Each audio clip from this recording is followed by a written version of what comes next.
శాఖ మంత్రిగా నారా లోకేష్ గారు ఒక అద్భుతమైన టెక్నిక్ అయితే వాడుతున్నారు.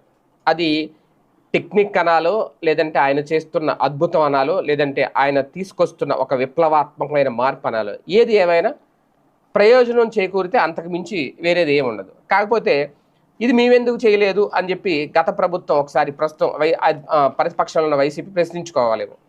ఎందుకంటే విద్యార్థులను గుర్తించడం, విద్యార్థులకు తాను అండగా ఉన్నానని చెప్పడం విద్యాశాఖ మంత్రిగా, విద్యార్థులతో ఆయన నేరుగా కలవడం, నేరుగా మాట్లాడడం, వాళ్ళ సమస్యలు తెలుసుకోవడం, దాని పరిష్కారా దిశగా అడుగులు వేయడం, ఇది నారా లోకేష్ గారు ఉపయోగిస్తున్న టెక్నిక్. ఇప్పుడు తాజాగా ఒక రకంగా ఈ షైనింగ్ స్టార్స్ ఈ పురస్కారాల ప్రధానోత్సవం ఏదైతే ఉందో అందులో మంత్రి లోకేష్ పాల్గొన్నారు. వాళ్ళందరికీ షైనింగ్ స్టార్స్గా కొంతమందికి ప్రత్యేక బహుమతులు అందజేశారు.